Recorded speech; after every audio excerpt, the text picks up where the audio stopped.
사진을 하나 좀 보여드릴게요. 여러분, 이 사진 어디서 많이 보셨죠? 아마 이탈리아 로마에 다녀오신 분은 잘 아시겠죠. 전 세계에서 가장 작은 나라입니다. 로마 안에 있는 우리가 아는 바티칸 시국이라는 그런 나라인데, 이 나라가 얼마나 작으냐면 1 제곱킬로미터도 안 되는 아주 작은 나라입니다. 인구가 799명이래요. 아마 이름 다 외울 수 있을 것 같아요.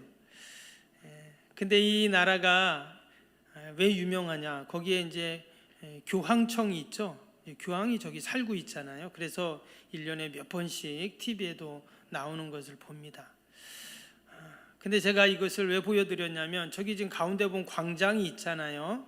이제 그걸 성 베드로 광장이라고 하는데, 그리고 이쪽에 이제 성당, 큰 성당이 있죠. 근데 여러분 잘 보시면 이제 뭐 같이 생겼습니까? 제가 답을 드릴게요. 열쇠 같이 생겼습니다.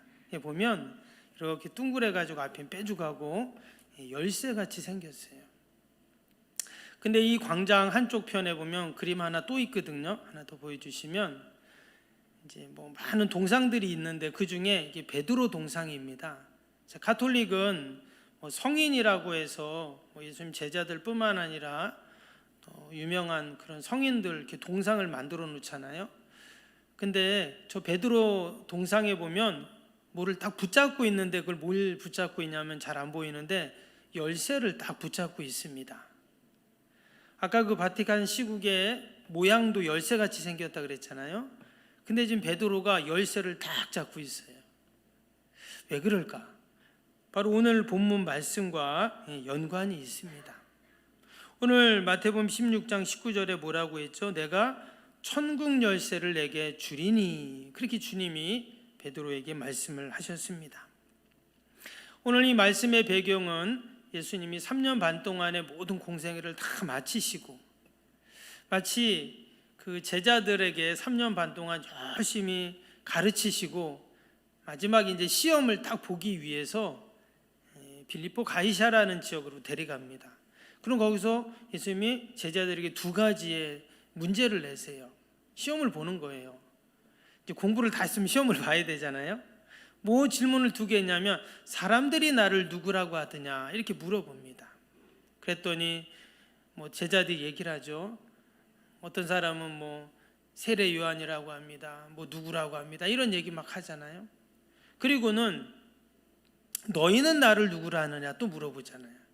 그때 베드로가 대뜸 이야기하는 게 있죠. 우리가 너무나 잘 아는 말씀 16장 16절 말씀이자요.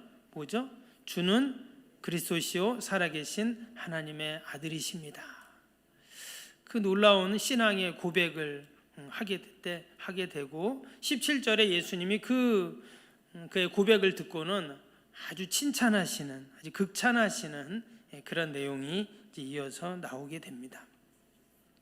그때 베드로가 고백했던 내용 중에 주는 그리스도시오라는 말을 했어요.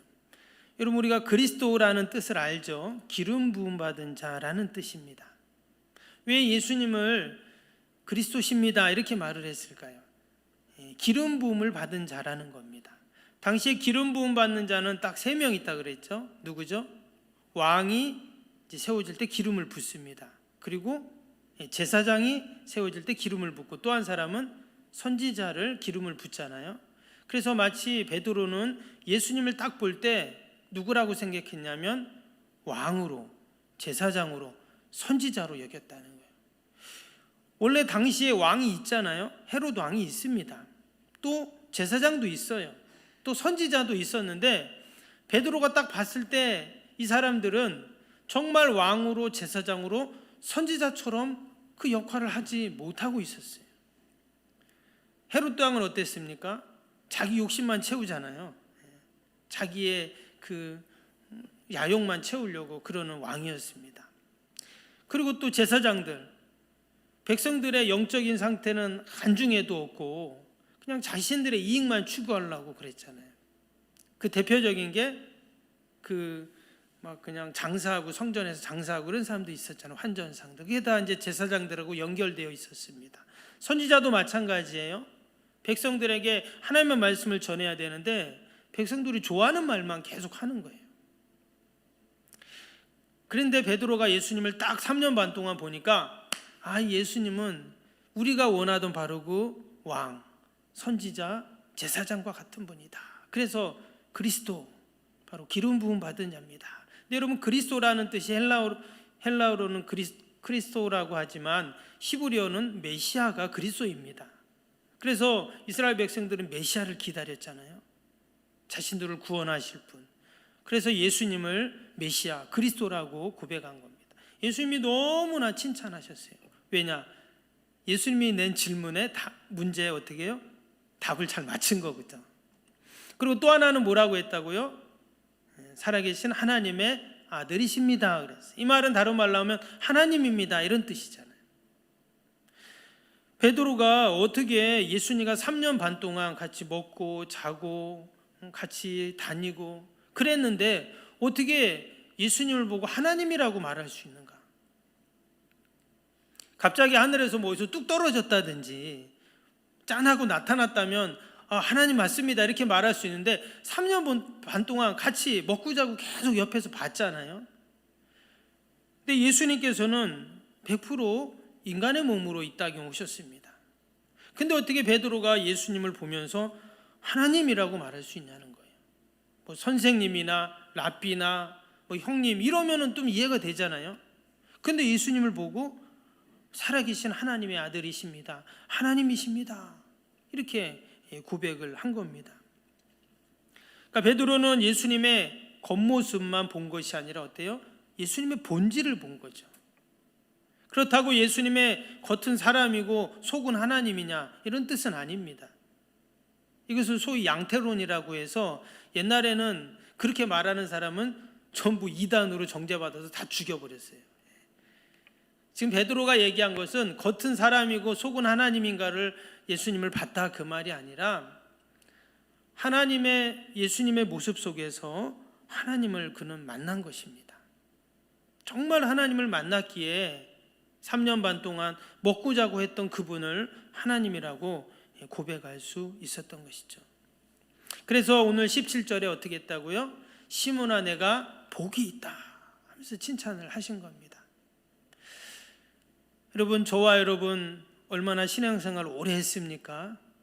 우리도 주님을 바라볼 때, 주님을 생각할 때 늘 그리스도로 또 살아계신 하나님의 아들로 여러분 고백하는, 그래서 주님께 늘 칭찬받는 여러분 저와 여러분이 되기를 축복합니다. 아멘. 그리고 나서 이제 여기서 끝나지 않았죠? 그리고 나서 예수님이 어떻게 하셨어요? 오늘 19절에 예수님께서 베드로에게 열쇠를 주셨어요. 그래서 아까 봤던 그 베드로가 오른손에 꽉 잡고 있던 게 바로 그 열쇠예요, 열쇠. 근데 여러분, 열쇠라는 건 뭡니까? 조그만 쇠조각이잖아요.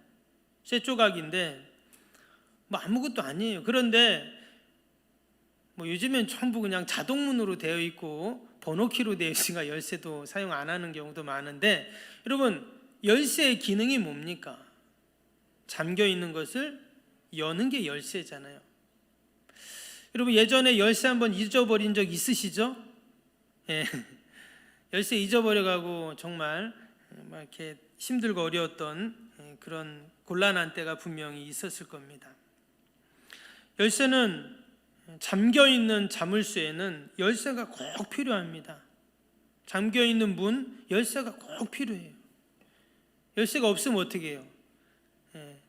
문을 부시든지 담을 넘든지 그래야죠. 근데 오늘 말씀해 보니까 천국 열쇠를 준다 그랬어요. 여러분 천국 문을 부실 수 있을까요? 천국 문이 닫혔다고 담 넘어갈 수 있을까요? 없어요. 뭐가 필요하냐? 꼭 천국 열쇠가 필요한 거예요. 그래서 예수님께서 베드로에게 그 천국 열쇠를 준 겁니다. 근데 이 귀한 열쇠 지금 베드로에게 줬는데, 그래서 카톨릭은 그 베드로의 무덤 위에 아까 봤던 그 바티칸시구 그 베드로 성당을 짓고 그 앞에를 열쇠로 딱 열쇠 모양으로 만든 거예요. 그리고 베드로를 초대 교황으로 그렇게 여기고 그에게 열쇠를 주님이 주셨다. 그렇게 이제 생각을 하는 것이죠. 근데 오늘 말씀의 문맥을 잘 살펴보면은요, 이 열쇠가 베드로 개인의 소유가 아니라는 것을 우리는 알 수가 있습니다. 지금 베드로에게 이 열쇠를 왜 줬죠?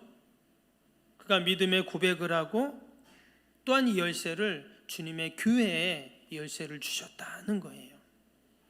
동일하게 주님은 지금도 베드로처럼 우리가 이런 믿음의 고백으로 나아가면 오늘 19절 말씀처럼 땅에서 매면 하늘에서도 매이고 땅에서 풀면 하늘에서도 풀리는 이런 이 놀라운 열쇠를 우리에게 주시는 줄로 믿습니다. 그래서 학자들은 오랫동안 과연 이 천국 열쇠가 뭐냐 이거를 계속 연구를 했어요. 그리고 내린 결론이 뭐냐면 바로 이 천국 열쇠는 기도다라는 것을 이제 알게 된 것입니다.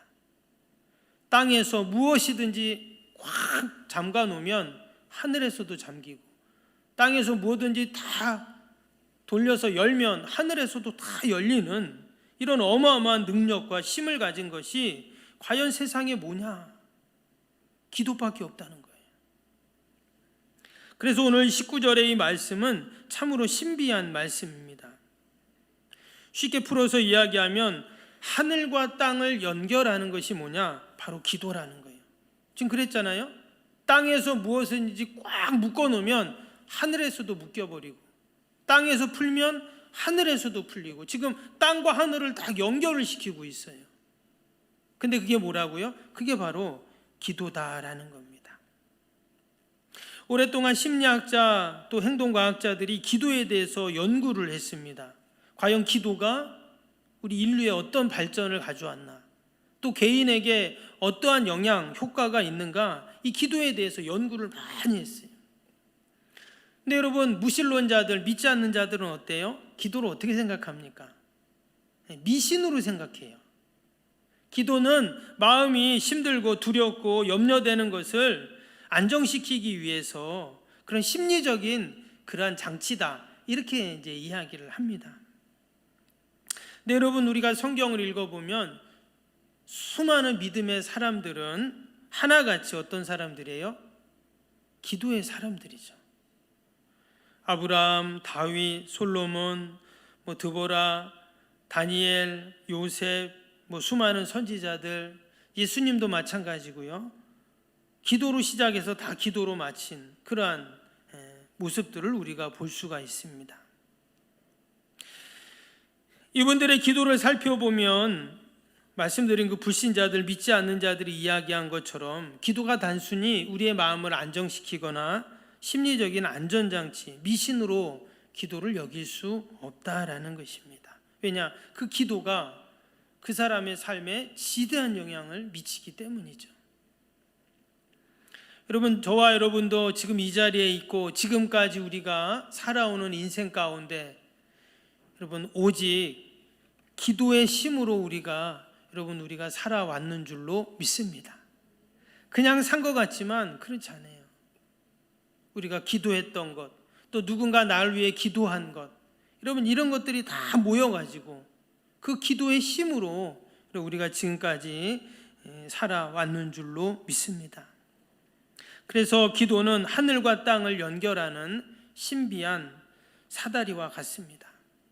바로 그 천국 열쇠, 그 기도, 우리가 이 밤에도 함께 그러한 믿음을 갖고 우리가 함께 하나님이 나에게 주신 이 천국 열쇠를 내가 잘 사용해서 이 땅에서 꽉 묶으면 저 하늘에서도 묶이고 이 땅에서 풀면 하늘에서도 쫙 풀리는 이 놀라운 이 기도의 역사와 은혜들을 우리가 다시 한번 생각하면서 여러분 기도하는 저와 여러분이 되기를 축복합니다.